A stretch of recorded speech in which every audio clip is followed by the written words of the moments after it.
9 मार्च 1951 को मुंबई के माहिम इलाके में एक बच्चे का जन्म होता है। उसके पिता उस वक्त देश के सबसे बड़े तबला वादक थे। नाम उस्ताद अल्लाह रखा कुरैशी। मुस्लिम परंपरा के मुताबिक बच्चे के कान में सबसे पहले कुरान की आयतें पढ़ी जानी थी, लेकिन उस्ताद अपने बेटे को गोद में उठाकर उसके कान में तबले की ताल फूंक देते हैं। जब लोग सवाल करते हैं तो उस्ताद कहते हैं तबले की ताल ही उनके लिए आयत है। जन्म के बाद कान में पड़ी ये तबले की ताल इस बच्चे की दुनिया बन जाती है और आगे चलकर वो बच्चा पारंपरिक तबले की ताल और वेस्टर्न म्यूजिक का ऐसा जादुई फ्यूजन क्रिएट करता है कि पूरी दुनिया उसकी मुरीद हो जाती है।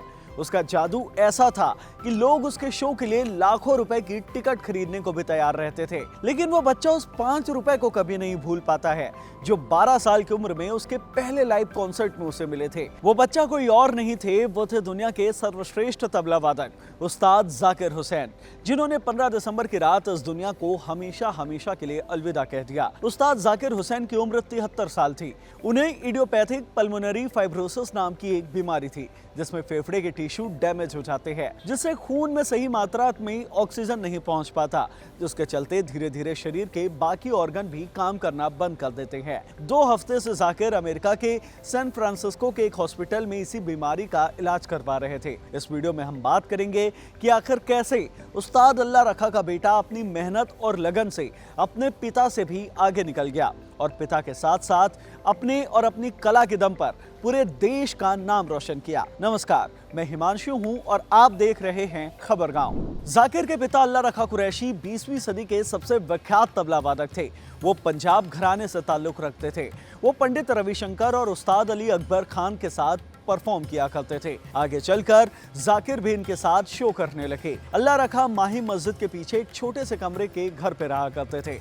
यही 3 साल की उम्र में उन्होंने जाकिर को तबले की ट्रेनिंग देनी शुरू की। बचपन में जाकिर क्रिकेट खेला करते थे। एक बार खेलते खेलते उनकी उंगली में ऐसी चोट लगी कि उनकी उंगली टूट भी सकती थी। इससे उस्ताद अल्लाह रखा इतना गुस्सा हुए कि उन्होंने जाकिर की पिटाई कर दी। उस दिन के बाद जाकिर ने क्रिकेट खेलना बंद कर दिया और अपना पूरा ध्यान तबले की ट्रेनिंग पर लगाया। जाकिर माहिम के सेंट माइकल स्कूल में पढ़ने जाते थे। वो सुबह 4 बजे सोकर उठते थे और रोज सुबह स्कूल जाने से पहले 3 घंटे तबले की प्रैक्टिस करते थे। जैसे ही जाकिर की माहिर उंगलियां तबले पर थिरकने लगी, उनके पिता उस्ताद अल्लाह रखा उन्हें अपने साथ लाइव शो में भी लेकर जाने लगे। एक इंटरव्यू में जाकिर ने बताया था कि 12 साल की उम्र में जब वो पहली बार अपने पिता के साथ स्टेज पर परफॉर्म करने गए, तब स्टेज पर पंडित रविशंकर, उस्ताद अली अकबर खान, बिस्मिल्लाह खान, पंडित शांता प्रसाद, पंडित किशन महाराज जैसे कई दिग्गज मौजूद थे। परफॉर्मेंस खत्म होने के बाद जाकिर को इनाम में 5 रुपए मिले थे। ये उनकी जिंदगी की पहली कमाई थी। जाकिर ने कहा था कि मैंने अपने करियर में बहुत पैसे कमाए, लेकिन वो 5 रुपए सबसे कीमती थे। खैर, शोज करते हुए उस्ताद जाकिर हुसैन ने अपना कॉलेज पूरा किया। वो मुंबई के सेंट जेवियर्स कॉलेज में पढ़ते थे। अपने पिता के साथ काम करते हुए वो विदेशों में भी शोज करने लगे। 20 साल की उम्र में ही जाकिर अमेरिका में शिफ्ट हो गए और सैन फ्रांसिस्को के Ali Akbar college of music में पढ़ाने लगे। यहाँ पढ़ाने के साथ साथ वो पूरी दुनिया में लाइव शोज भी करने लगे थे।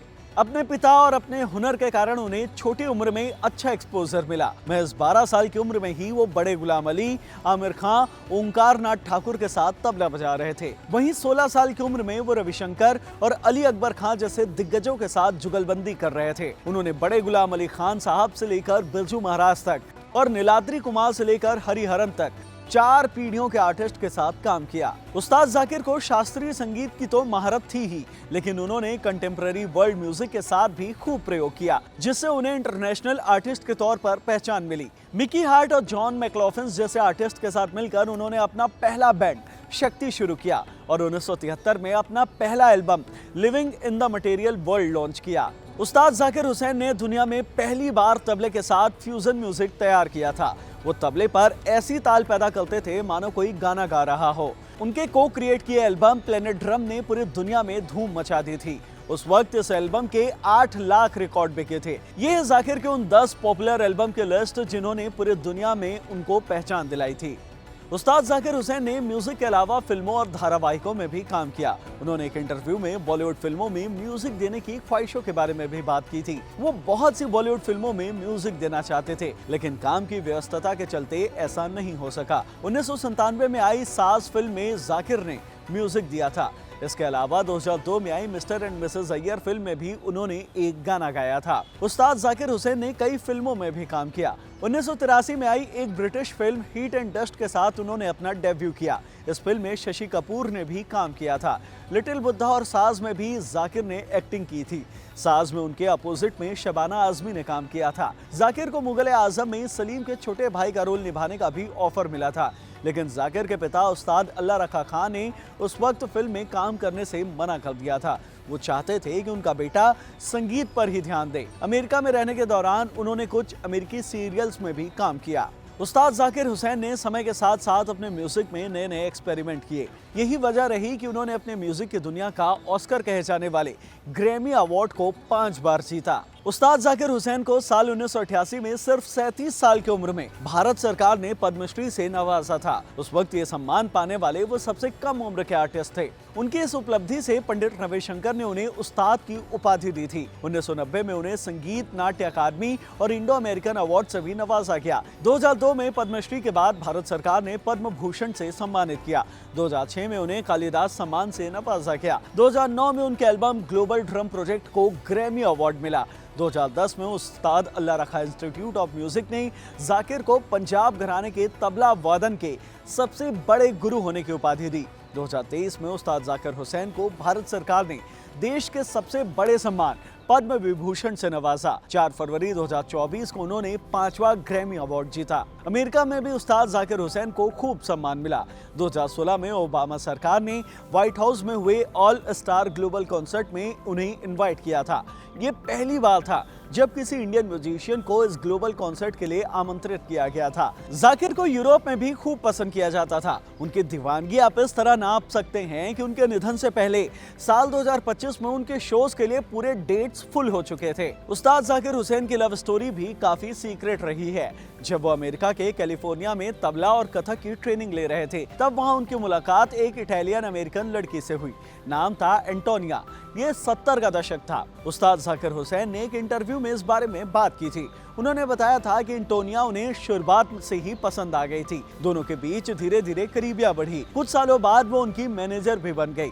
मुलाकात के 8 साल बाद 1978 में दोनों ने शादी कर ली। हालांकि इस शादी के लिए उस्ताद जाकिर हुसैन की मां और एंटोनिया के पिता ने इनकार कर दिया था। उनकी मां ने अलग धर्म का हवाला दिया था, जबकि एंटोनिया के पिता उस्ताद जाकिर हुसैन के प्रोफेशन से नाखुश थे।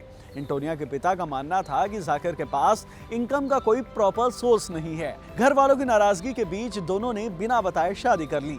बाद में उन्होंने इसका खुलासा किया। वक्त के साथ दोनों के घर वाले भी इस शादी को एक्सेप्ट कर लिया।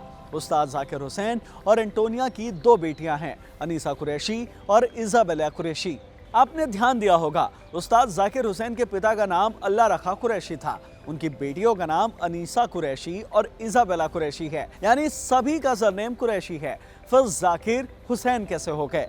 इसके पीछे भी एक दिलचस्प कहानी है। उस्ताद जाकिर हुसैन ने एक इंटरव्यू में बताया था कि ऐसा उनकी मां ने किया था। उनकी मां का नाम बावी बेगम था। जन्म के बाद उनकी मां ने एक फकीर के कहने पर उनका सरनेम बदल दिया था और जाकिर कुरैशी की जगह जाकिर हुसैन कर दिया था। उस्ताद जाकिर हुसैन सदी के सबसे महान तबला वादक के तौर पर जाने जाएंगे। खैर, अब इस दुनिया के सबसे महान तबला वादक ने दुनिया को अलविदा कह दिया है, लेकिन उनकी सदी के सबसे महान सितार वादक पंडित रविशंकर के साथ की गई जुगलबंदियां हमेशा लोगों के जहन में रहेंगी। और जब भी किसी तबला वादक की उंगली तबले पर थाप देगी तो उस्ताद जाकिर हुसैन की याद हर संगीत प्रेमी को आएगी। इस वीडियो में इतना ही। इस वीडियो से मिली नॉलेज पसंद आई हो तो इसे लाइक करें, शेयर करें। धन्यवाद।